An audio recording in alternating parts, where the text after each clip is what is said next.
Okay then, lovely sunny day in deepest, darkest Cornwall, and we are yet again at Damerells, Damerells Motorcycles at Indian Queens, the Honda dealership. They've got a Yamaha dealership and all sorts of other things as well, second-hand bikes. And today I'll be taking out the CB300, which is the middleweight of their little Cafe Neo family, which is a 125, the 300 and then the 1000, and there's a 650, 600 that's in between, but it's not really part of it. But this is what we're going to look at today. First impressions, it's very small, it's very light, and I think it looks quite good actually. What a cool time to be a young person or a new rider, and getting all these bikes that are being brought on. Seems like everybody's trying to bring on a 300 at the moment. It's obviously to do with licensing and things like that, but we'll take it for a ride and we'll see how we get on. So I am now sat astride the beast.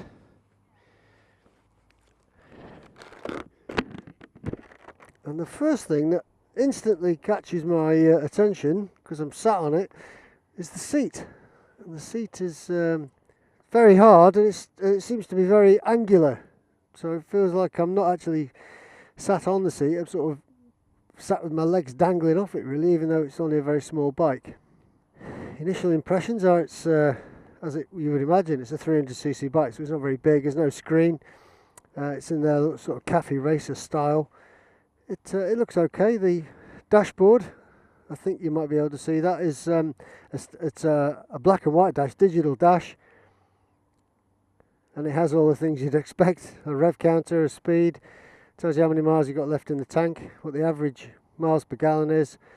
There's a fuel gauge and obviously the temperature gauge. And we've just jumped on it, so I don't really know anything else about this. Oops, there's that rubbish horn that people like to put on it. Bit of a single cylinder thump going on there. It's quite nice. I do actually like a single cylinder bike for that reason. Right, there's Toby. He's on the 1000cc. I'll chase him! So I missed a gear then straight away.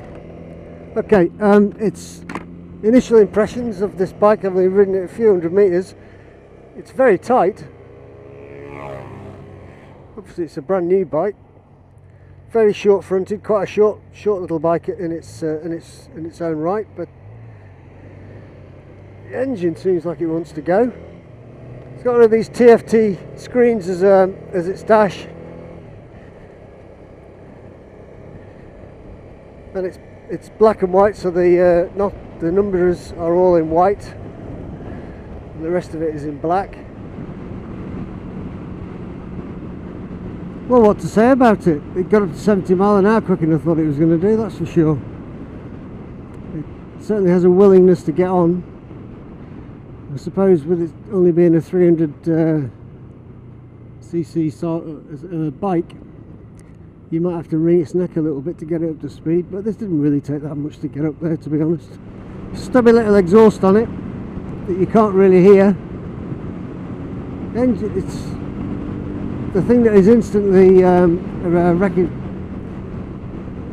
recognisable is the amount of wind noise you get, because there's no screen, and the wind you've got pushing on your chest. I mean, it's lovely on a day like today where it's baking hot, and rucker gear's not the coolest of stuff to be riding in anyway, even with all your zips open.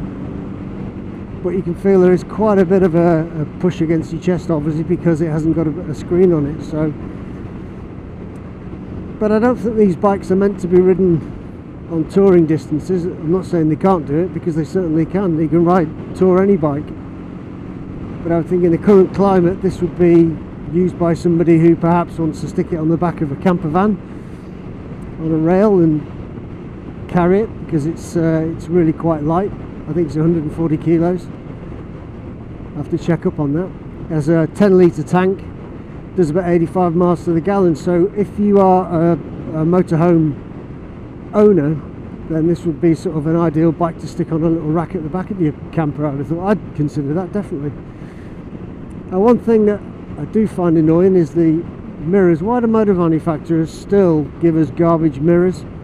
You know, all it needs to be is a little bit further out, and you'll be able to see behind you without having to look in your elbows. I've got a van that's really quite close, and even though it's close, it's hard to see. I quite like this actually. So the dashboard is very small. It's probably only about 6 inches by 4 inches, and what's that, 15 centimeters by 5, something like that. The screen takes up a fair portion of it. It's got the usual bells and whistles for lights and warnings and things, and the indicators are attached just below that. And the indicators on this are like the current style that Honda have been doing. They're on permanently. There's like running lights, and it has a running headlight as well, as required by most bikes. I think it's law now for bikes made after a certain time. I'm looking down at the brake fluid reservoir, and it's the smallest one I've ever seen. Good heavens. There's probably about a cup full of spit in there, perhaps, if that. I'm glad there's no protection. We're not riding bikes that got lots of protection on today, because it's absolutely baking today. I couldn't tell you how hot it is because there's no temperature on here, but this dashboard has a clock, a fuel gauge, a rangefinder. It's doing 6,000 RPM in top. Sorry, 5,000 RPM in top now, and I've gone up to top. It tells me I've got an average of 32 miles to the gallon. Well, miles per hour actually, it's not miles to the gallon. 32 miles per hour average. Apologise for that. That's the perks of trying to read something and ride when you've only just stepped on it. Temperature of the engine's come up quite quickly. It's about halfway through, which is engine temperature's obviously got to get up for it to be working efficiently. Handlebars are quite small. It's about shoulder width apart. Then it's a comfortable angle. You've got the usual switch gear. You've got a high beam, a low beam, and a flash. Indicators. It's a bit basic really, but then, you know, it's not a very expensive bike. The sensation of going faster than you are on such a smallish bike is quite striking. I'm doing 60 miles an hour, but with the wind against your chest and the size of the bike, it feels like you're going a lot quicker. There's quite a bit of engine braking on this, and I've just realised I've failed my challenge. Toby said I'm going to challenge you not to say during your review. I can't stop it, so I apologise for that. A character flaw.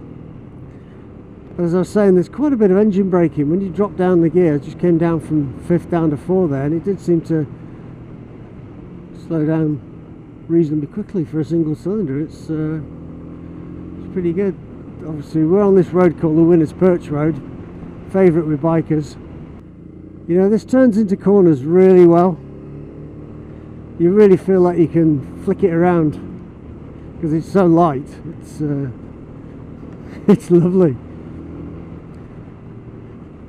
Now, a few of us saw, we rode the 600 sort of half member of this family a few months ago, and we were very underwhelmed by it. If I had a choice between that and this one, I think I'd choose this one. And the reason I'm saying that is this has a bit of a grin factor to it. The other one was a little bit, even the 125 was much better than the 600. And I know they're not the same family, but they might end up being sucked into the family. Or it might end up being sucked into the family. But this is, as you would imagine, for anyone who does a lot of riding, to sit on something like this and be able to throw it around and rev it hard and do all the things you want to do with it. Okay, so this has got a gear change indicator on it that flashes, and then flashes really violently when it wants you to change. This is really quite a good bike.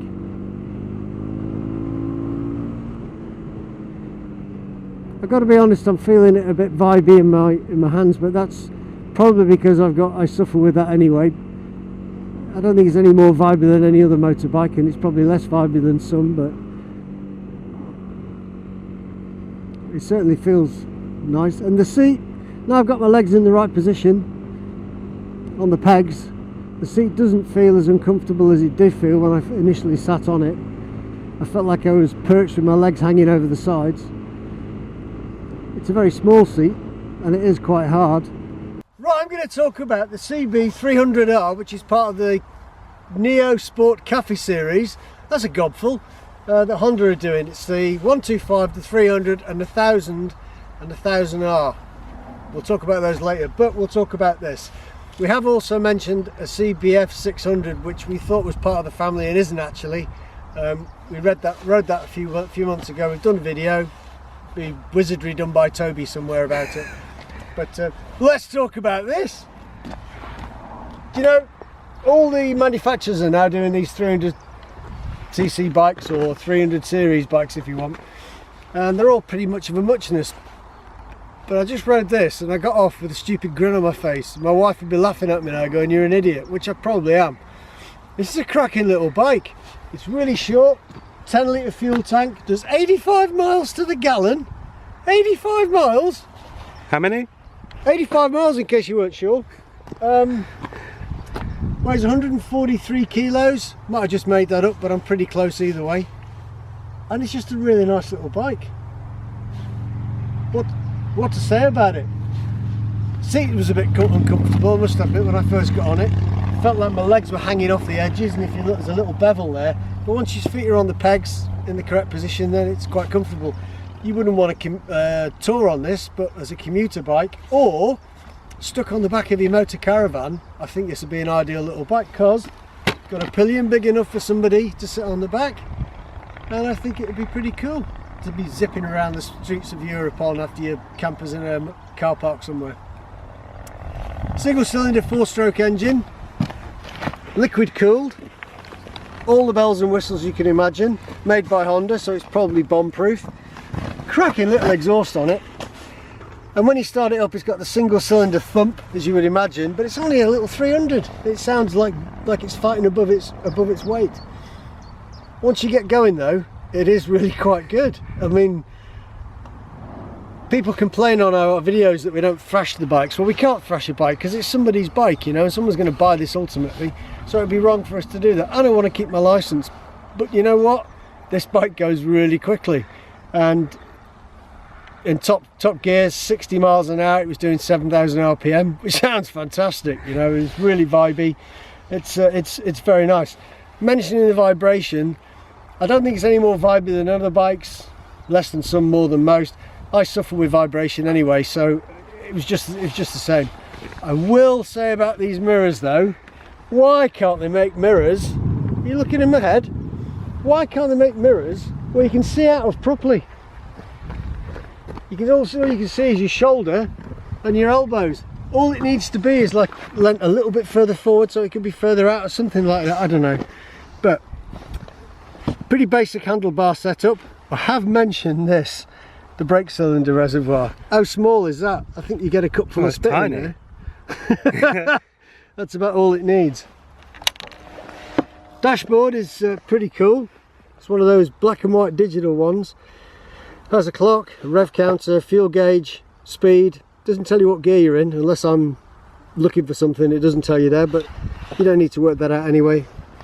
Tells you how many miles you got in the tank and what your average miles per hour are. Fuel tank is in this silvery, silky thing. I'm sure there's a proper name for it. If you ask a lady, she'll probably tell you it's a muted silver bucket coloured something. Anyway, standard fuel tank, 10 litres as I've said before. The foot pegs on it, I mentioned when I was riding it, feel massive. When you put your feet down, they're just in the right place to make your legs want to do the splits, which is, you know, probably something I could get over. It's something you have to get over if you've got the bike. Excuse me. Foot pegs for the pillions, obviously, and a very small grab handle. Obviously we have this for the number plate that comes out the back, which is standard for most bikes, and it has got a very small hugger on it, but saying that, I reckon that hugger will do the job of any mudguard, which is nice. Coming down to the back, it's got Nissin, or is it Nissin? I think it's Nissin. Yeah. Nissin brakes, and as you can imagine, the swing arm is a bit basic because it's quite a basic bike, but it's, you know, it's nice. You've got the indicators are on as running lights, and it has LED headlamp. Obviously there's no wind protection from a screen or anything like that. You come down to the side, you've got, these are standard now on all bikes, the reflectors in the UK and Europe. And if you come around the front here, you'll see the wonderful horn, which I'm pointing at with my nice big shoe, which is garbage. Bone of contention for us, I think. What else to say about it? It's Honda, so it should be bomb proof. I like it. I really do like it. So, if you like this video, give us a thumbs up. There'll be a subscription button somewhere. Subscribe to us, because we really knows we're doing the right thing or the wrong thing. There's probably going to be the same 2 people who dislike us every week, but you know, hey, and we'll see you in the next video.